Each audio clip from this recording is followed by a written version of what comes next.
First, I would like to begin by acknowledging the traditional custodians of the land upon which each of us reside, and pay my respects to their elders, past and present. I also extend that respect to all Aboriginal and Torres Strait Islander peoples. We're here today because Dr. Kristy Love has very kindly offered to talk about her particular family. Kristy is a researcher with a passion for family history, and she's recently joined the GSV volunteers team and is now assisting with our blog, Family History Matters, and the blog cross-posts to our Facebook site. And we're really very pleased that Kristy has volunteered to do that, and it's great. Kristy has a PhD in creative writing, an honours degree in psychology, and has worked in university research management over the last few decades. She is a member of the Chinese Australian Family Historians of Victoria and assists with their social media outreach.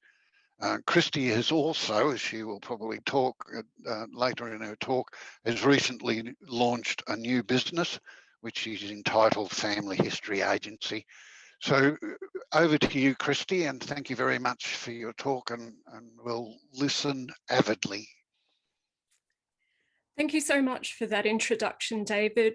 I also want to start by thanking an organisation in Marrickville, Sydney, called Front Yard. They hosted me for 2 weeks on a writing residency just prior to the start of the pandemic. And so this talk was initially presented there for the first time. So my talk today emerges out of my research for a novel in progress, A Most Undesirable Woman. I have George Atkin, Police Magistrate of the Maitland District, New South Wales, to thank for that title. In April 1916, Margaret O'Connor, my great-great-grandmother, was in the Armidale Police Court to face charges of insufficient lawful means of support. PM Aitken said about Margaret, "I know she is a most undesirable woman and will send her to Long Bay if the charge of vagrancy can be lawfully proved. Though it's very wrong to live with a Chinaman under such conditions, still, if she was living with him on the day she was arrested for being insane, in this instance he meant intoxicated, she had means of support." While there is a lot to unpack in these two short sentences, racism, classism, and sexism, I'm not going to give a theoretical talk today about the ways in which these themes played out in the lives of the women that society deemed most undesirable. Instead, I'm hoping to give a brief snapshot of their lives through the pieces that I have written about them. The stories I will tell today, I've unearthed through extensive archival and newspaper research about Margaret, her youngest sister Annie, and their friend May Thomas, all three of whom PM Aitken would have likely regarded as most undesirable. These are stories about the criminalisation of impoverished women and the tactics that women like Margaret, Annie, and May employed to survive. I just want to go back a step here and say that in this instance, I'm using the term novel to describe my project, despite attempting to stick as close as possible to what I find in the archives.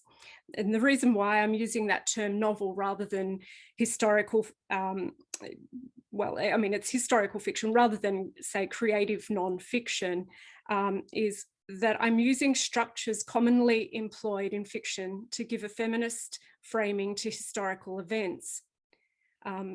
And as with all histories, I believe that the truths told are constructed narratives, no less this one.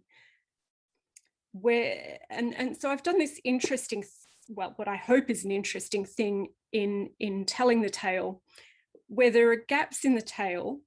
So because we're talking about these three marginalised women, and they haven't created the narratives themselves, where the gaps are in the tale, my tactic has been to have the first person narrator pose questions to the reader, to leave it to themselves to fill in the blanks. So the text then kind of becomes a co-creation between me via my mediation of the archival material and the reader's reading of the text. So in particular, I'm trying to work with and against the material I've found, both in archives and in the newspapers, to divert the interpretation of that material away from one of criminalisation and deviance from social norms to a more feminist reading of events. As I write at the start of my tale, which I tell from the perspective of my great-great-grandaunt, my name is Annie O'Connor. I am a ghost. I'm a phantasm made flesh from words written long ago, words that I myself did not write. Now, the reason I'm using Annie as the narrator rather than my great-great-grandmother is she was there for many of the events in the tale, but she has a slight distance, a narrative distance that I'm using to be able to portray events in a different kind of way. So anyway, the focus of my critical thinking in this project has been to work out a way to best tell a tale in which Annie O'Connor, the protagonist, has not left behind any writing of her own. She has only been written about. Similarly with her sister Margaret, my great-great-grandmother, and their friend May Thomas. In the absence of their own voices, it seemed important from a feminist perspective to draw constant attention to the constructedness of the narrative and the impossibility of coming to a true account of their lives.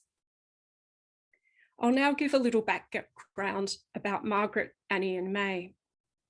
Margaret was born in late 1884 and Annie was born in 1892 in Sydney. They were the daughters of Michael O'Connor, a bootmaker and player of Irish pipes, and Kate O'Brien, who was a well-dressed woman who, according to family stories, purchased her wardrobe by illegally claiming a second pension. Margaret and Annie were the daughters of Michael O'Connor, the granddaughters of Michael Connor, a man who came to Australia from Carey Island in approximately 1846 as a member of the 11th Foot Regiment. He was a lance corporal at the Hyde Street Barracks, at the Paddington Barracks, that's meant to be, most likely guarding convicts, and later he was a warden at Darlinghurst and Goulburn jails, and in between times, a constable at the Sydney Metropolitan Police. Their grandfather most likely joined the British forces to escape the famine that was ravaging Ireland at the time. However, life in Australia was also challenging for Michael Connor and his family, as he then became insolvent in 1866, owing to medical expenses of his wife and family. The flow-on effects were then most likely felt in subsequent generations. Margaret and Annie were the second and fifth of 8 children, 2 of whom died in infancy, a not uncommon occurrence for the turn of the 20th century, as it was prior to the advent of antibiotics. For some further context, I'll read another section of my manuscript in progress. My name is Annie Nancy O'Connor, born 1892, Waverley, Sydney, Australia. The states were yet to federate, the laws of the Immigration Restriction Act not yet ink on the page, and the rats carrying the bubonic plague to the poor of Sydney town were still unborn. I was born in 1892, yet the thread of my life stretches beyond snapping point. It stretches long past my death and into this present moment, conjured here by my third great niece. What tenuous thread is that? A distant niece. And yet these are the ties that bind me here. She thinks she can see Maggie and me by reading the lines about us, by reading between the lines, But I ask you, is that all there is to a person past? I did not write those lines. I did not write these lines. And what if the spaces between the lines are too great, the gulfs too wide? What of it then? If you know nothing of my childhood, save a brother who went wandering upon the fact of my birth, do you credit that I may have done the same? Or do you travel forward to 1915, to my jail record, thinking that it may illuminate my past? Scarlet ink on the page for women and girls, writ in blood, education, R and W, religion, RC. And then in turn, do you journey back to 1900 and place a Roman Catholic school into the gap between those lines to neaten the tale? Somewhere local, St. Vincent's Redfern, nuns stern of face and back, stiff in their habits, instructing me in the arts of reading and writing. Do you already think such instruction futile for a girl like me, a girl from such a family with an incorrigible brother, habitually wandering? Said our ma beat him, ran away from his apprenticeship, said his master beat him.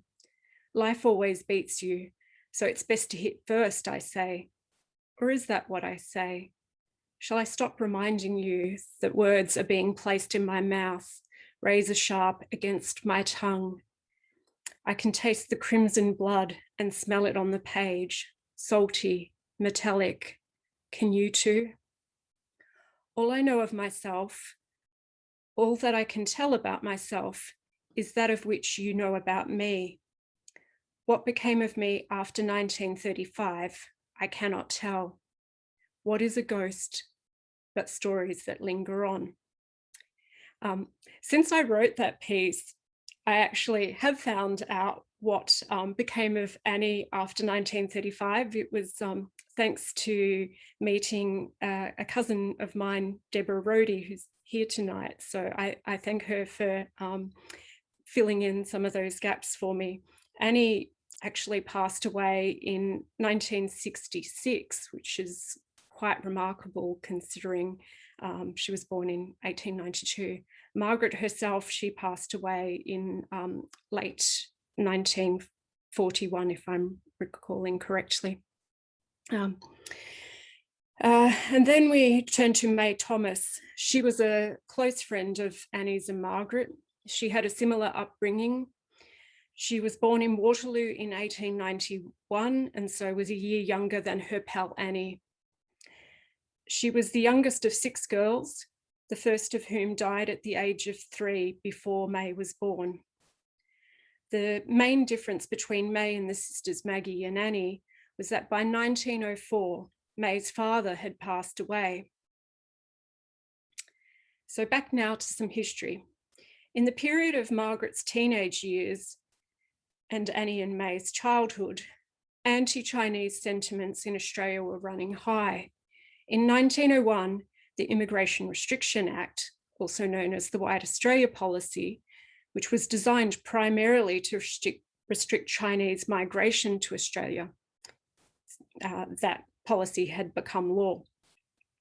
In the period 1900 to 1925, the bubonic plague, also known as the Black Death, which was transmitted by fleas from infected rats, provoked widespread panic and hysteria in Sydney-siders, with similar parallels to COVID-19 and racist fears about Chinese people and now Indian people as contagions. Also during this time, the Australian government in 1909 banned the smokable form of opium.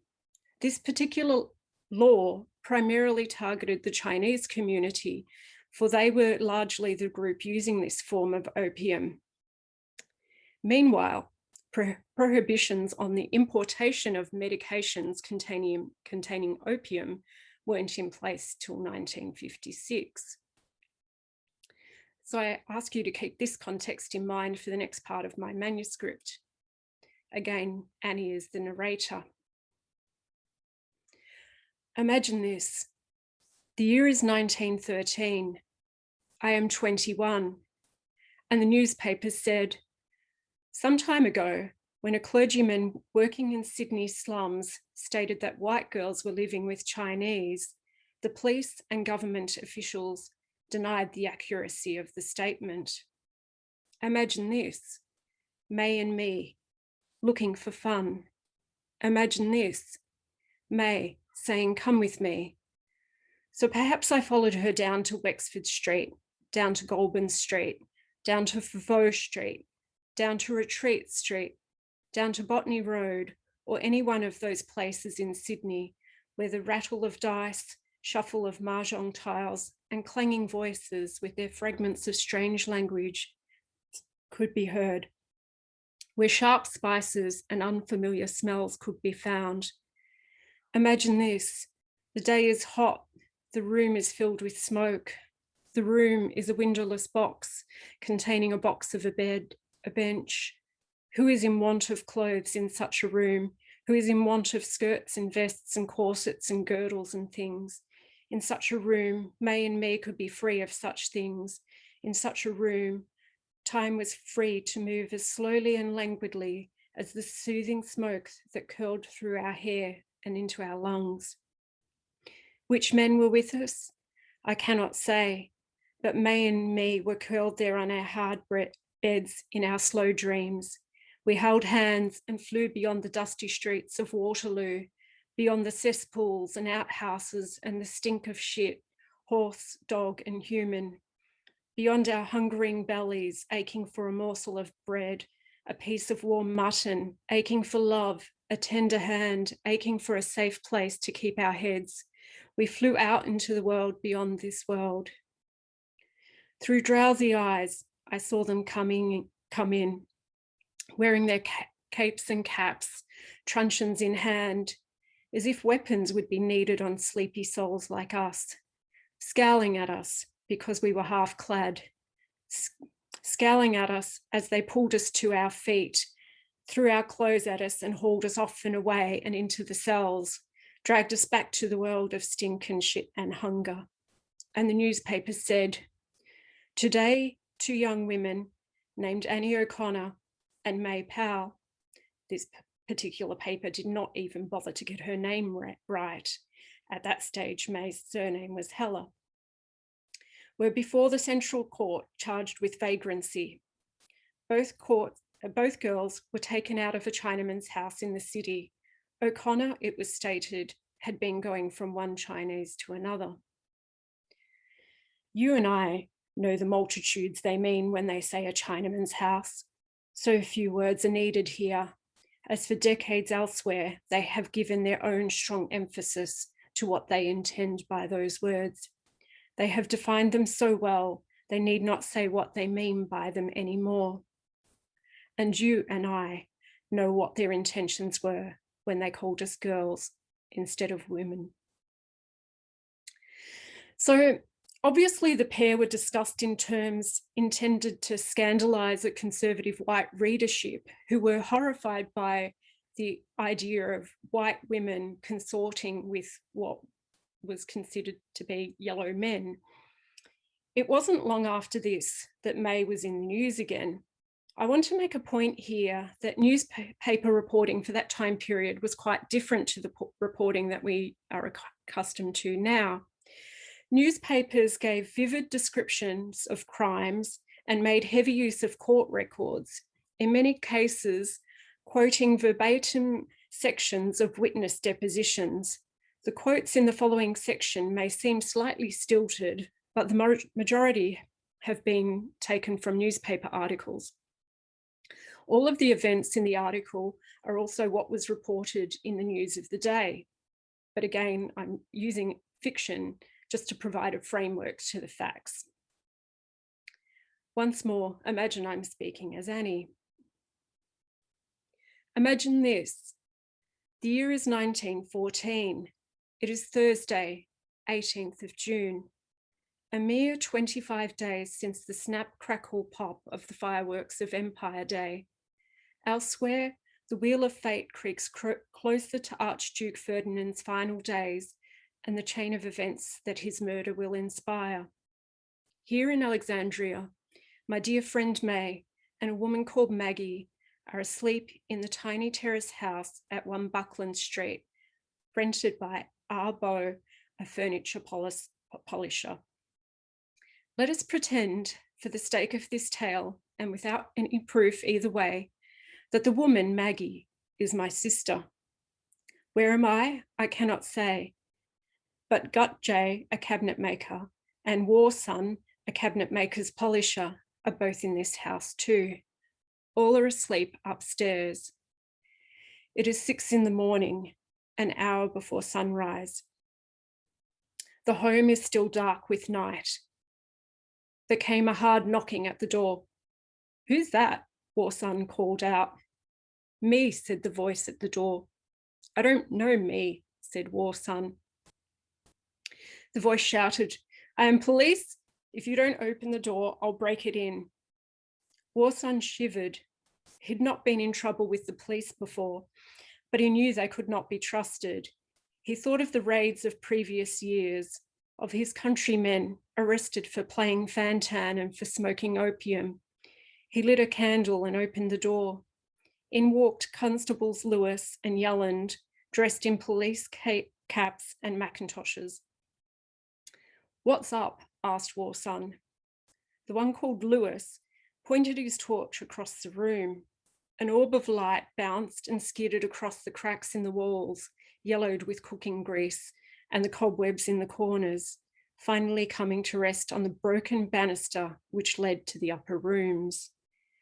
There are 2 young girls in the house, he growled, 17 and 18. That is not so, said War Son. There is no girl as young as that here. Go through and see. Come on, this is no good, Yelland said, looking everywhere but at the stairs above. Let's get out of this. But Lewis could not be persuaded. You go upstairs, said Yelland. I'll wait and watch him. Yelland remained in the kitchen and shuffled about every now and then to peer through the window in the front door. He did not look at War Son. Lewis went upstairs. He shone his torchlight on Arbo and sent him into the kitchen. He woke Maggie. Get dressed. We're looking for a girl of 17. Do I look like a girl of 17, said Maggie. I'm a woman of 30. In the cramped room next door, barely big enough for a bed, Gut J was with May. A sheet was hung across the window. Daylight was only just appearing, murky about the edges. They heard the knocking, the shouting, the pounding of footsteps, the crash and stumble of feet up the stairs, and saw Lewis enter the room. He shone a torchlight in their eyes and on the tattoos on May's bare arms. He then pointed it into his open coat. Gut J caught the shape of a revolver. Lewis turned to May and barked, How long have you been living with him? A good while. I am not a woman of evil repute, she sneered. They'll not get her on a case of insufficient lawful means. Get dressed and come with me. I'm going to arrest you. On what charge? On what charge, she says. He spun the light back at Gut J. Hear that? On what charge, she says. You're a girl of 17 and have been decoying all the other girls here. I think you know on what charge.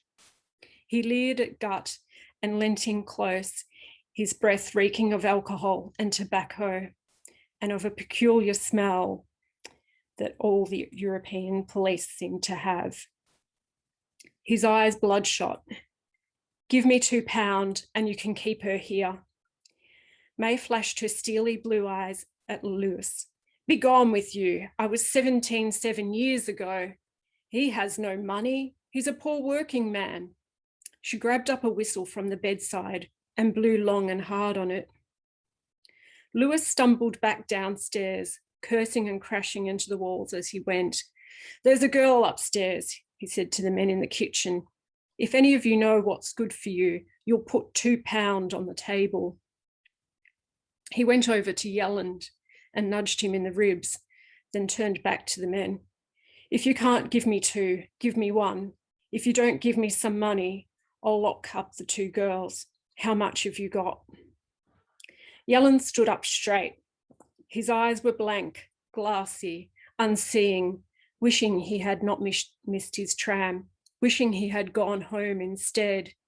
Instead, not long after 3 a.m, at the end of his shift at number 3 police station, he was collected by Lewis in a cab with a lunacy patient headed for the reception house. Once they'd handed the patient over, Lewis had said, "What about coming for a drive? I'm going off at 4 o'clock. The cabman took the two to Waterloo Street, near the Vulcan Hotel, Ultimo. A quick stop for goodness knows what, save for a whiskey and a woman screaming for 5 minutes straight. And another 5 minutes more, and they were in the cab and away again, along Bay Street, Glebe, along Newtown Road to Myrtle Street, to Regent Street and to Waterloo. Next stop, the Cauliflower Hotel on Botany Road. 10 minutes there and a fast whiskey down the hatch, back in the cab again. The cabman then took them to Retreat Street, Alexandria, home of the Yuming Temple, and a colony of Chinese. Lewis had knocked at the door of a brick 2-story workers' cottage there. A whiskey for the way to hear. No good will come of it. Yellen's thoughts were interrupted by Lewis, who slurred, "Have you got beer or soda?" Arbo shot a look at Warson, in Cantonese now, frantic, high-pitched. "No harm, give him something so he will go." Warson rummaged in his pockets and found 5 shillings. He passed it to Arbo, who put 9 shillings together all together on the table. Lewis scooped up the coins and placed them in a pocket. Arbo then brought out a bottle of whiskey. Lewis poured himself out one drink and then another. Yellen did not touch it. Lewis downed the second drink in 3 messy gulps and then bid the party good night. Finally, they went away. Perhaps somewhat unusually, given what often seemed to be the case about police corruption, this particular episode does not end here. Not 6 days after their crimes, Constable Lewis and Yelland were in the police court, facing charges of demanding money with menaces and by force, with intent to steal money from Warson. Yelland was acquitted but dismissed from the force. He actually ended up as the editor of the Daily Mail, while Lewis was sent away for 2 years hard labour, most likely due in part to May's testimony.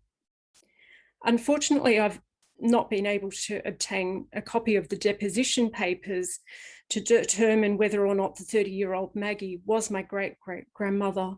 The Redfern Police Court papers, there are many gaps in those records at the New South Wales State Archives. Local court papers weren't often kept. So from here, I want my fictionalised version of Annie to speak again about Lewis's sentence.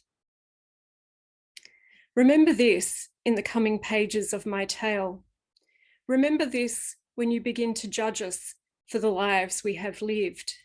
For if a police constable received 2 years hard labour on our evidence, what courtesies and favours might the police give us in return? The courtesies and favours given to Annie's older sister, Margaret, amounted to 64 convictions in a 9-year period between 1914, the year of the police corruption case, and 1923. Her 64 convictions included public drunkenness, indecent language, soliciting, riotous behaviour, being of insufficient lawful means, and vagrancy.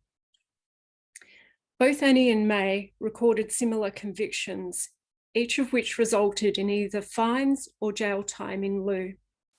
In Margaret's particular case, she rarely, if ever, could afford her fines. So it is of no surprise that in this 9-year period, the only time Margaret's so-called crimes weren't being reported in the papers were when she was in prison. It is interesting to consider whether or not, post this 1914 police corruption case, that the police might have taken particular notice of the activities of Margaret, Annie, and their friend May, when they once would have turned a blind eye. It's difficult to say. It is, however, certain that the social structures of the day and conservative notions of desirable gendered behaviour only served to entrench Margaret, Annie, and May in poverty and then criminalise them for that poverty. So I just want to pause / end there for my formal talk. I know many of you are also interested in the court case that Margaret was involved in, but I can talk about that off the top of my head. I just want to also thank a couple of people.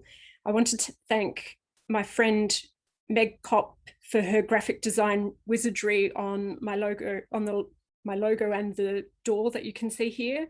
And I want to also thank Adam Bell for his patient and persistent webpage assistance. And I also want to do a very special thank you to all of the relatives of Margaret and Annie who have joined us here tonight. So I'm happy to take any questions right now.